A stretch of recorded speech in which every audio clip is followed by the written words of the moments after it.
د امریکا مرستیال جمهور جو بایدن وایي عراقیان تیار دي چې د خپل هیواد د چارو واګې ترلاسه کړي او د دې میاشتې په پای کې له عراق څخه د ځواکونو د وتلو وروسته به هم امریکا په هغه هیواد کې حضور ولري.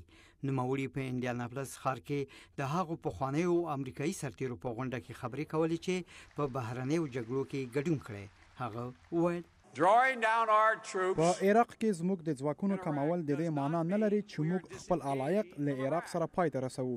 کاملا برعکس، موږ د جمهور رئیس بوش د وړاندیز پروسې ته دوام ورکوو چې له عراقیانو سره اوږدمهاله اړیکې، اوږدمهاله امنیت او اوږدمهاله اقتصادي توافق پر مخ بیایو. جو بایدن هغه انتقادونه رد کړل چې ګواکې د زرګونو امریکایي سرتیرو وستل په عراق کې د زیات تاوتریخوالي سبب شوي دي. هغه وویل جګړې نه بلکې سیاست په عراق کې ماتې خوړلې ده. زه متيقنا دې ته اړتیا نه لرم چې تاسو ته ووایم چې سیاست تل په زړه پورې نه دی.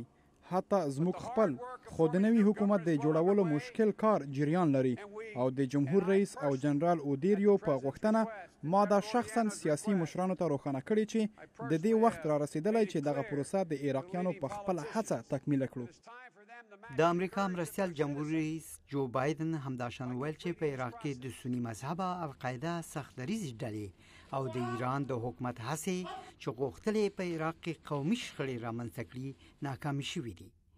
هغه دا هم ویل چې په افغانستان کې نړیوالو ځواکونو یو څه پرمختګ کړی دی او د هغه په وینا کار تازه پیل شوی او د افغانستان د حالاتو په اړه به د دسمبر په میاشت کې قضاوت وشي.